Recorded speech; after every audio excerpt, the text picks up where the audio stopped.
Okay, so in this video, I'm going to take you through the first step in using the natural law of creation to bring about a demonstration. So a demonstration is what we call it when you successfully use this creative capability to bring something down into your experience, right? So it's best to start small. It's best to start with something that you can believe that you can manifest, that you can believe that you can have. Because what we're going to be trying to do is build your confidence, build your faith and belief in your own capability, right? So obviously the first thing you're going to need to do, figure out what you want. And again, please start small. Don't start by saying I want to win, the Powerball 60 million. Don't do that, okay? Because there's many people trying to use the law of attraction to win the Powerball, and it's going to go to the one who uses it best. So you got a lot of competition there, and yes, it does work that way. So again, start small. Figure out what it is you want and decide, okay, this is what I'm going to manifest, all right? So the next step you're going to do is you're going to make a decree or a demand on the universe or on creation or on God or however you look at that, okay? You are going to clearly make your decree. You're going to decree it, okay? So I'm going to give you some tips on that. Oh yeah, once you've made your decree, don't, within a day or a week, start to bargain for less, right? So, well, I don't really need all that. I'll just have that, and it doesn't have, don't do that. You've made a decree. You've made a demand. Why would you bargain for less? Okay, you're going to be tempted to, most likely. Don't give in to that, because that's your reasoning mind starting to have a go at you, okay? All right. So just a sec, I'm going to give you your tips. Okay, so there's a preamble that I like to use for my decrees. You can use this or not. And the reason why I say or not is because there are some what could be construed as religious connotations to it. Some people are really hinky about using the word God because we've been programmed sort of out of that. I myself, I'm not, it took me a while to come into acceptance of that, or even some people are really hinky about using the word Jesus or whatever else because of church experiences or whatever else. So I'm going to give you the preamble, change it however you need to make it feel right for you. Okay, don't use it word for word even if it feels icky to you. Don't do that. Okay, so I'll give you my preamble. This is my preamble. And again, I've taken a lot of my material from Florence Scovel Shinn, who is the queen of the natural law of creation.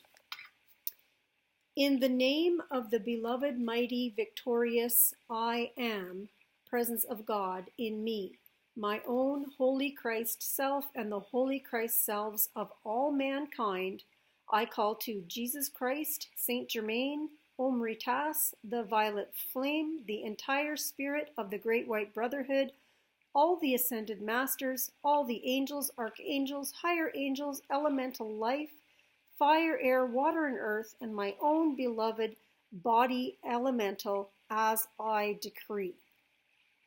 Okay, so that's my preamble. So now everybody's listening. I've got the whole creative faculty, do you know what I mean? Listening because I'm about to make a decree. I want it to reverberate out into the universe. Or do you know what I'm saying? Like, for me, the preamble builds me up because it makes me, in my energy and everything, know that I'm about to do something powerful. And I want, hey, like, be on notice. I'm about to make a decree. Okay, so that's why I use this preamble. Okay,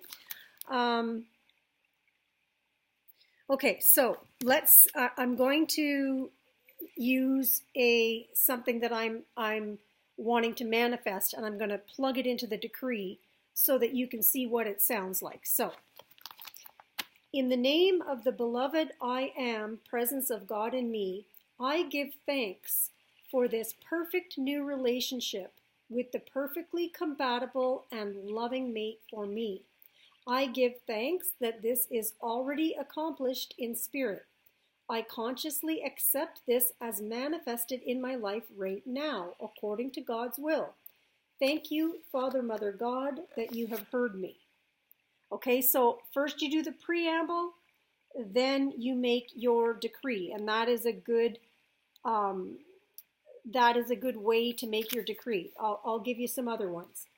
For prosperity, I would say, in the name of the beloved I am, presence, God in me, I give thanks that God is my unfailing supply, and large sums of money come to me quickly under grace and in perfect ways. I give thanks that this is already accomplished in spirit. I consciously accept this as manifested in my life right now, according to God's will. Thank you, Father, Mother, God, that you have heard me. Okay? So there's other, actually going to, I might put the write-ups in the description box. I'm going to put them somewhere so that you don't have to sit, back it up and write it down.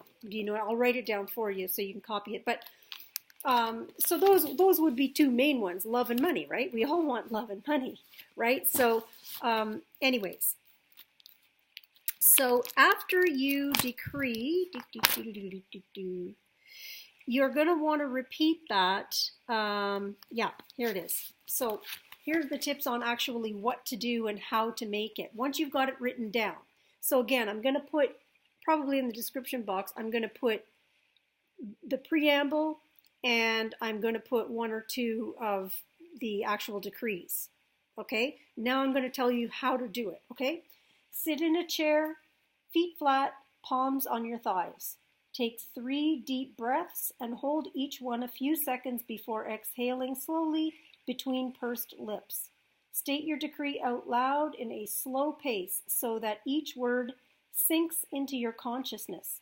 Speak it with deep feeling and meaning. Repeat at least 3 times and up to 18 times. You may get faster as you memorize the words and the feeling of what they mean.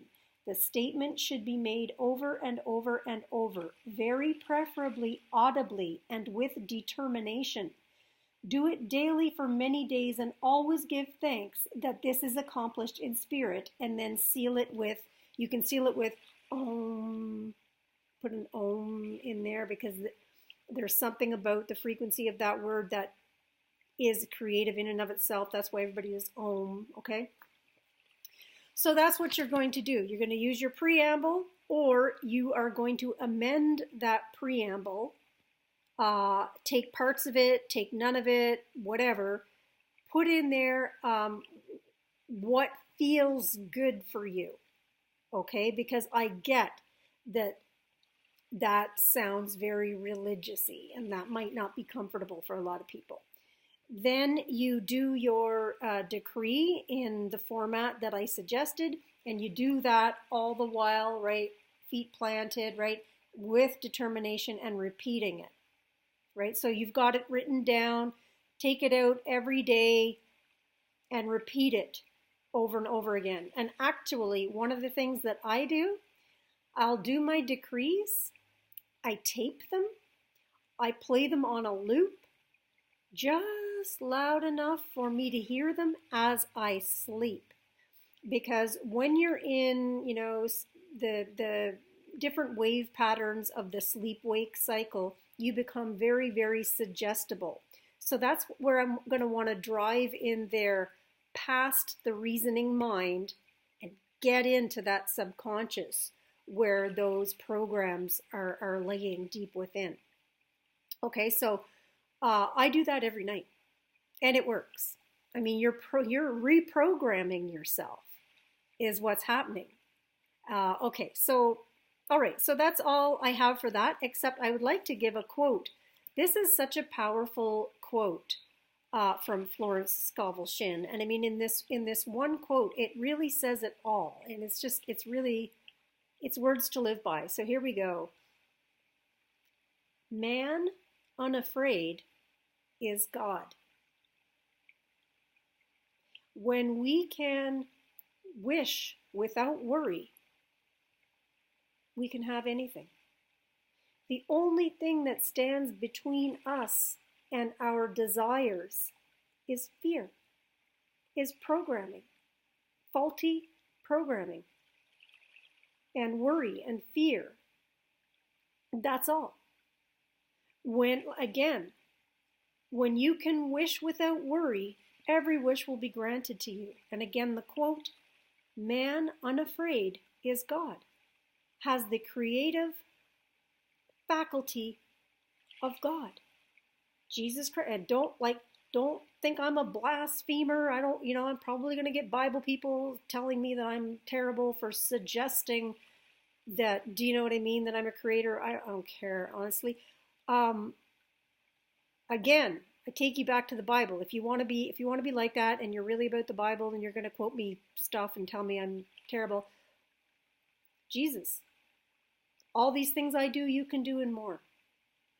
He's telling you you're a creator. So this isn't like anti-religious, although I'm not religious, but he was trying to get you to understand.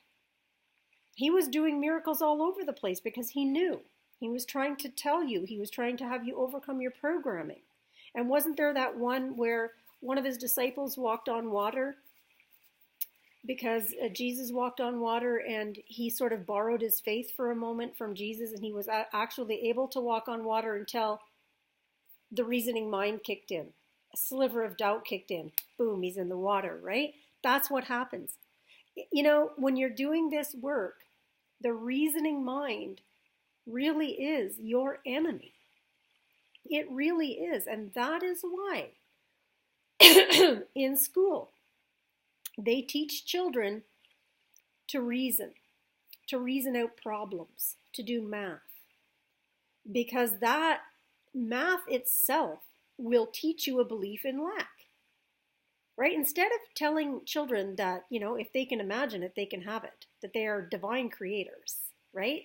They tell them, well, if you have 4 and you give Sally 2, now you only have 2. If you have 25 cents and you give Peter 10 cents and you go to the store with 15 cents and the candy costs 20 cents, you can't have it. Do you see? Do you see how they are using math to convince you of lack?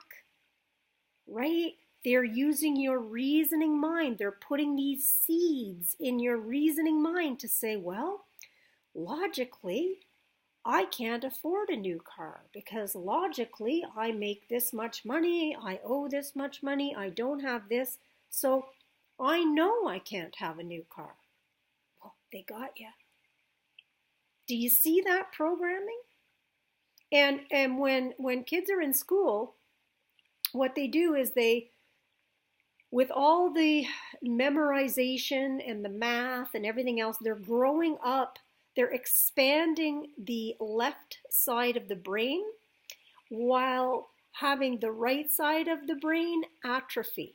That's just where they want you. They want you to look at the world in a logical, materialistic way, right? Of course, the right side of your brain would be that imagining faculty, that faculty that can think outside the lines, that faculty that can know things based on faith, that faculty that believes in magic, that believes in miracles. And they don't want any of that in you. They want to train you right out of that. That's why they give them art once a week or something. Yeah, it's art.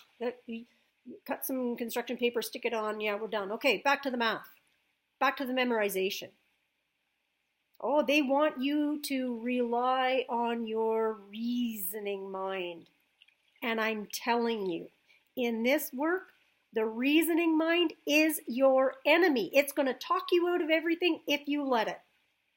If you say in your decree that you're going to get a new car, that you have a new car. You're giving thanks to the universe for your new car.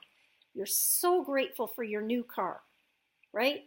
No sooner will you have gotten up from making your decree when your reasoning mind's going to say, you can't afford that. I can guarantee you can't afford it. You have this much money in the bank, you make this much money, this is your rent, and you can't afford. Like, do you see? That reasoning mind is your arch enemy. I mean, yes, it's useful, for us to navigate around and, do, right? But that's it. But we've become a slave to it. Why? Because we have been indoctrinated that way in school.